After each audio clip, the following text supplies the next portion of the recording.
আমাকে বলা হয়েছে আমি 10 কোটি টাকা নিছি। ওকে, একটু নিচে আসো তো, একটু নিচে আসো। আমি টোটাল দেখলাম, নিচে আসো, দেবিদ্বারে যাও, দেবিদ্বারে টোটাল একটু উপরে যাও। আমি এটা হিসাব করলাম নিজে, মানে আমি একদম ইয়া করে সারাদিনে খেয়াল করলাম টোটাল যখন আমি নির্বাচিত না, এগুলা সব উপজেলায় দেওয়া হয়েছে। এর মাঝখানে 2024-25 সালে এডিপি সাধারণ, এডিপি বিশেষ এবং রাজস্ব নিজস্ব সহ সব মিলায়া 8,42,00,000 টাকার প্রজেক্ট দেবিদ্বারে দেওয়া হয়েছে। 8,42,00,000, 1 টাকা কমও না, 1 টাকা বেশিও না। প্রজেক্ট দেওয়া হয়েছে কয়টা খাতে? 148টা খাতে, 148টা খাতে প্রজেক্ট দেওয়া হয়েছে।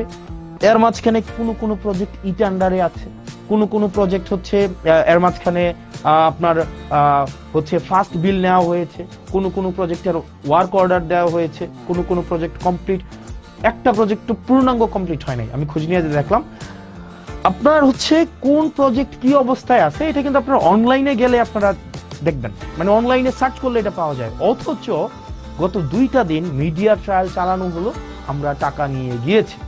এবার আসেন কোন প্রজেক্ট, 148টা প্রজেক্ট আমি আলাদা করছি। একদম নিচে চলে যান, একদম নিচে চলে যান। ওকে, দেবিদ্বারে, ওকে দেবিদ্বারে যান, এই যে আরো নিচে যান। উনি আমাকে বললেন আমি 10 কোটি টাকা নিয়ে গিয়েছি, 10 কোটি টাকা নিয়ে গিয়েছি। টোটাল হচ্ছে 3-4টা ভাবে অন্যান্য উপজেলার মতো করে দেবিদ্বারেও বরাদ্দ দেওয়া হয়েছে 148টা খাতে, বিভিন্ন 6টা ভাগে, 6 ভাগে সব উপজেলার সাথে বরাদ্দ দেওয়া হয়েছে। এবার দেখেন প্রত্যেকটাই ইটান্ডার প্রক্রিয়ার মধ্য দিয়ে হয়েছে। কোনোটায় ওয়ার্ক অর্ডার আছে, কোনোটার ফার্স্ট বিল দেওয়া হয়েছে, কোনোটা এখনো কাজ কমপ্লিট হয় নাই, কোনোটার এখনো পর্যন্ত কাজেও যায়নি। এবার আসেন, এই যে গত 2 দিন ধরে এক ধরনের মিডিয়া ট্রায়াল চালানো হইলো যে এই টাকাটা আমি মানুষের কাছে লুকাইছি, এই টাকা, আরে ভাই এটা লুকানোর কি আছে? এটা তো সবকিছু ওয়েবসাইটে, it's very open, broad daylight open, আপনি নেট সার্চ করলে। এবং এটা আমার নির্বাচনের অন্তত 1.5 বছর আগে, 1 বছর আগে নির্বাচন হয়েছে 2026 সালের ফেব্রুয়ারির 12 তারিখ। আর এই যে এটা হচ্ছে 2025 সালের ফেব্রুয়ারির 10 তারিখ বা 9 তারিখ, আর কোনোটা হচ্ছে 2024 সালের নভেম্বরের 10 তারিখ। তাইলে 1 বছর আগের যখন আমি এই কাজের রেসপন্সিবল না, অন্যান্য উপজেলার মতো করে আমার দেবিদ্বারও হচ্ছে বরাদ্দ দেওয়া হয়েছে, অন্যান্য সব উপজেলায় দেওয়া হয়েছে। ব্যাপারটা এমন ভাবে ফ্রেমিং করা হইলো যেটা শুধুমাত্র মুরাদনগর এবং শুধুমাত্র দেবিদ্বারে দেওয়া হয়েছে।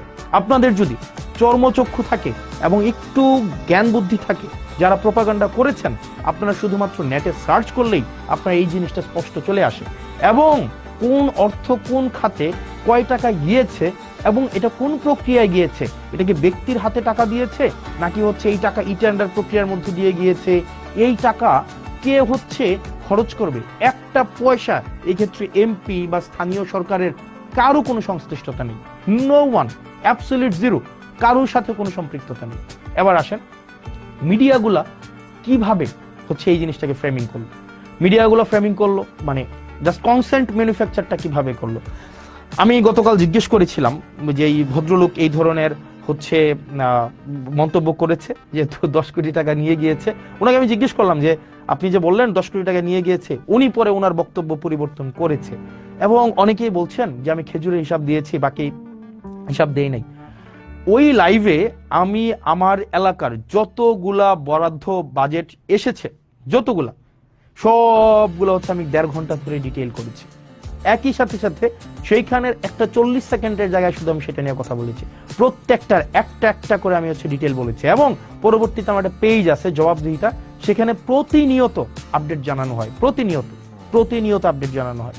তো এখন যেটা দাঁড়াইছে, এখন আপনি আমাকে প্রশ্ন করতে পারেন, আপনার প্রত্যেকটা প্রশ্নের উত্তর আমি কি প্রতিনিয়ত, ধরেন আপনি আমার বিরুদ্ধে একটা মিথ্যাচার করলেন, আমি একটা মিথ্যাচার করলাম যে এই ধরনের একটা কাজ হয়েছে, আপনি যার উপরে মিথ্যাচার করেছে তার উপরে বার্ডেন অফ প্রুফ না প্রমাণ করার, বরং যিনি মিথ্যাচার করেছেন উনি প্রয়োজনে প্রমাণ করবেন।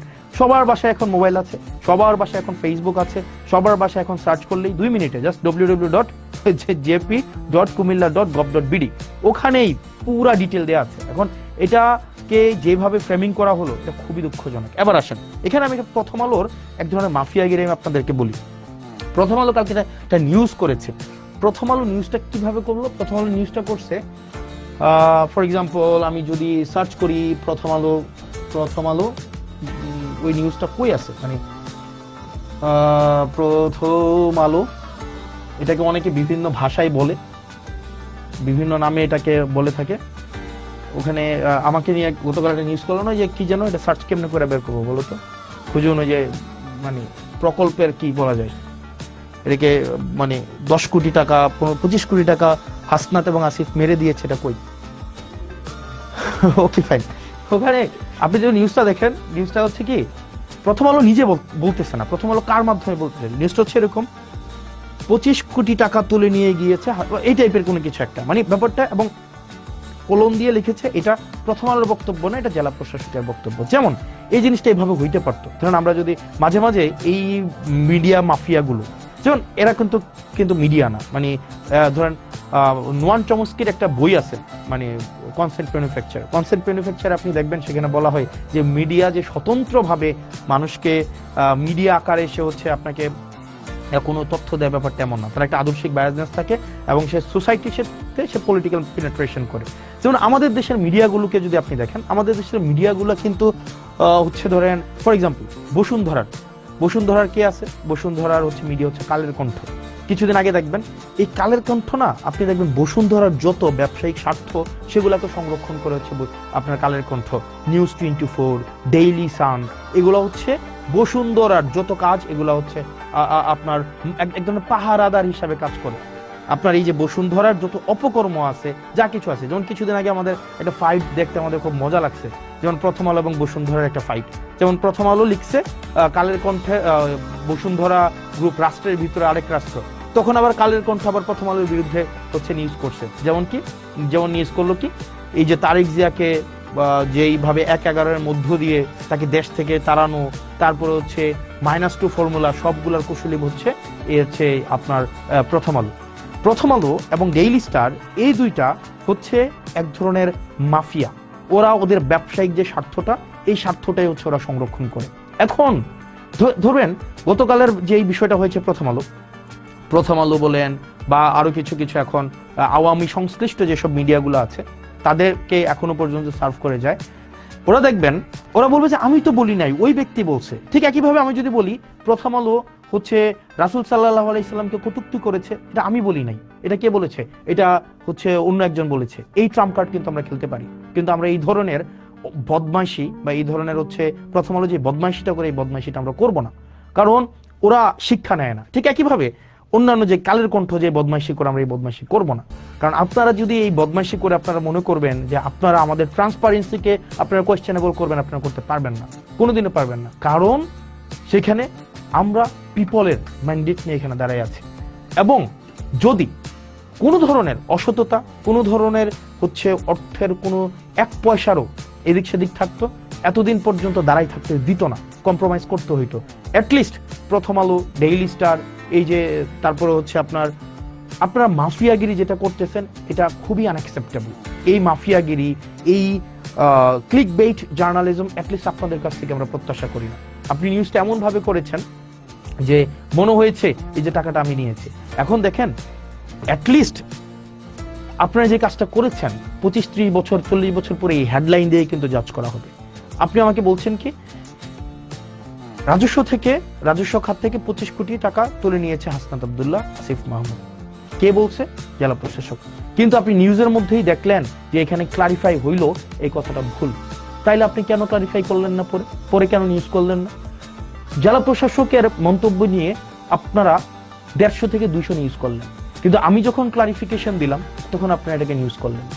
আপনার সোসাইটিতে আপনারা একটা মতামত ম্যানুফ্যাকচার করতে চান, মানুষকে এই মতামতটা দিতে চান যে জুলাইয়ের মধ্যে যারা ছিল বা যারা নতুন ভাবে রাজনীতিতে আসতে চাচ্ছে, ব্যাকগ্রাউন্ড ছাড়া আপনাদের একটু কালচার করবা, একটু আওয়ামী কালচার করবা, একটু হচ্ছে কালচারাল হচ্ছে ওই বিভিন্ন এগুলা বলতে এখন নিজের কাছে, মানে এই প্রতিষ্ঠানগুলো যদি সমাজে বিভাজন সৃষ্টির জন্য দায়ী করা যায়, এই প্রতিষ্ঠানগুলোকে দায়ী করা যাবে। মাফিয়া, আমি ব্যক্তিগতভাবে এই কারণে এই মাফিয়া মিডিয়াগুলোর কাছে আমি কখনোই যাই না, কারণ আমি দেখেছি এরা এজেন্ডা নিয়ে আপনাকে বিতর্কিত করে, যেমন গতকাল দেখবেন সবগুলা নিউজ করছে যে কি টাকাটা যখন নিছি এটা নিয়ে, এটা যখন বলছে এটা নিয়ে নিউজ হয়েছে, কিন্তু এটা ক্লারিফাই যখন করা হইলো এটা নিয়ে কোনো নিউজ নেই। এখন এই মিডিয়াগুলা প্রত্যেকটা একটাও মিডিয়া না, এগুলো হচ্ছে ব্যবসায়িক প্রতিষ্ঠানকে বাঁচিয়ে রাখে। বসুন্ধরা লক্ষ লক্ষ কোটি টাকা হচ্ছে মানুষ থেকে ছিনাই নিছে, তার ছেলেরা ধর্ষণ করছে, তারপরে হচ্ছে এগুলো নিয়ে দেখবেন কখনোই কালের কণ্ঠে কিছু বলবে না, কখনোই নিউজ 24 কিছু বলবে না, ডেইলি সান কখনোই কিছু বলবে না, এগুলো নিয়ে কিচ্ছু বলবে না। কারণ এরা হচ্ছে ওই বসুন্ধরার শাহ আলম, এই আনভির, এদের পয়সা দিয়ে এরা চলে, এদের দিয়ে এরা হচ্ছে এই যে মিডিয়াগুলা এদের রক্ষিতা, এই মিডিয়াগুলা এরা হচ্ছে রক্ষিতা। ঠিক একইভাবে ডিবিসি একটা হচ্ছে আপনার নিউজ চ্যানেল। আমি রানিং মেম্বার অফ পার্লামেন্ট, কিন্তু আমাকে বাধ্য করা হচ্ছে এভাবে বলতে, আপনারা আমাদেরকে ঠেলে দিচ্ছেন। যেমন এই ডিবিসি একটা প্রপাগান্ডা একটা সেল। এরপরে হচ্ছে আপনি ধরেন প্রথম আলোর কথা আর কি বলবো, মানে যখনই সুযোগ পাবে আপনাকে ভেরিফাই করার জন্য, চরিত্র হনন করার জন্য এক হাত নিয়ে ছাড়বে। এখন এইভাবে আপনারা বারবার যে জনগণ বিরোধী একটা অবস্থান নেন, এটা খুবই অপ্রত্যাশিত। আপনারা চাইলেই পারতেন এটাকে ভেরিফাই করার জন্য, আপনারা চাইলেই পারতেন এই জিনিসটাকে, আপনারা কোন অ্যাঙ্গেলে নিউজ করেন এটা আমরা জানি না, মানে আপনারা কি মানুষকে এগুলো বুঝে না, এগুলো আপনারা কোন অ্যাঙ্গেলে নিউজ করেন। এবং এই যে আপনারা মিডিয়া মাফিয়াগুলা ব্যবসায়িক প্রতিষ্ঠানের আপনারা পারপাস সার্ভ করেন সেটা আমরা জানি না। আপনারা বসুন্ধরার পারপাস সার্ভ করতেছে কালের কণ্ঠ, দেখবেন বসুন্ধরা আবাসিক এলাকা নিয়ে গুণকীর্তন করবে কালের কণ্ঠ, আবার দেখবেন বসুন্ধরা আবাসিক এলাকা কেন সিটি কর্পোরেশনকে দিতে হবে সেটা নিয়ে লিখবে প্রথম আলো, তাদের নিজস্ব ব্যবসায়িক কম্পিটিশনের জন্য। আর সেটার সাধারণ বলি হচ্ছে আমরা সাধারণ জনগণ। এখন এই জিনিসগুলা আপনারা যেটা করছেন, এই রাষ্ট্রবিরোধী অবস্থান নিচ্ছেন, এটা খুবই আনএক্সেপ্টেবল এবং পাবলিকের মনে এটা খুবই একটা ইজিলি অ্যাক্সেসেবল একটা ইনফরমেশন। এটা যে কেউ এইটা খুবই সহজ একটা ইনফরমেশন যে আপনারা নেটে সার্চ করলে এটা পাওয়া যায়। অথচ বলা হলো আমরা নাকি 10 কোটি টাকা নিয়ে গিয়েছি। আরে ভাই, টাকাকে নিয়ে যাওয়া যায়, পরে আবার উনি বক্তব্যটা পরিবর্তন করেছে। এই বক্তব্য তো প্রথম আলো সার্কুলেট করে নাই, কিন্তু কোনটা করেছে, উনি ক্লেম করেছে ওইটা হচ্ছে আপনার সার্কুলেট করেছে, কিন্তু ডিবাঙ্ক হয়েছে এটা সার্কুলেট করেনি। এই জিনিসটাকেই এই মাফিয়াগিরির মাধ্যমে আপনারা এই যে মিডিয়া, এটা কিন্তু আপনারা হচ্ছেন মানুষের আস্থা আপনারা হারিয়েছেন। আপনারা এই যে মিডিয়াগুলো, এই বড় বড় প্রতিষ্ঠানগুলো, এই বড় বড় নিউজ আউটলেটগুলো, আপনারা কিন্তু মানুষের আস্থা হারিয়েছেন। এখন দেখেন না মানুষ, আমরা পডকাস্টে যাই, আপনাদের টক শোতে আমরা কেন যাই না? এই যে আপনারা এত ডাকেন, এত ফোন দেন, এত এটা করেন, কেন যাই না বলেন? এই যে নিউজগুলো, বাংলাদেশের প্রতিষ্ঠিত নিউজ, যাই না কেন? কারণ ঘৃণা হয় আপনাদের উপরে। কারণ আপনাদের সচেতনভাবে সুবিবেচনা প্রসূত হয়ে আপনারা যেটা ফ্যাক্ট আপনারা সেটা তুলে ধরেন না, বরং আপনার ব্যবসায়িক প্রতিষ্ঠানের স্বার্থটা যেভাবে সংরক্ষিত হবে আপনারা সেটাই হচ্ছে আপনারা প্রকাশ এবং প্রচার করেন, যেটার কারণে আপনারা জনবিরোধী অবস্থান নেন। আপনারা শুধুমাত্র আপনাদের মাফিয়া প্রতিষ্ঠানটাকে আপনারা টিকিয়ে রাখেন, এবং সেটা খুবই দুঃখজনক। ধরেন আপনারা এটা করে কি করতে পারবেন? আপনারা মানুষের চোখে খারাপ বানাতে পারবেন, মানুষের চোখে আপনারা ভিলেন বানাতে পারবেন, মানুষের চোখে আস্থাহীন করতে পারবেন, কিন্তু দিন শেষে মনে রাখবেন সত্যটাই টিকে যায়। আপনারা প্রথম আলোর একটা ট্যাগলাইন আছে না, কি যেন প্রথম আলোর একটা ট্যাগলাইন, মনে আছে কি যেন, প্রথম আলোর একটা ট্যাগলাইন আছে কি যেন, মানে একটু কি যেন প্রথম আলোর একটা ট্যাগলাইন আছে, একটু মানে আপনারা একটু আমাকে জানাবেন। প্রথম আলো একটা ট্যাগলাইন ব্যবহার করে, খুব আইরনি, মানে এটা মানে খুবই এটা একটু দেখবেন প্রথম আলোর ট্যাগলাইনটা, ভালোর সাথে ভালোর পথে নাকি এরকম কিছু, ভালো ওকে হোয়াটএভার, যাক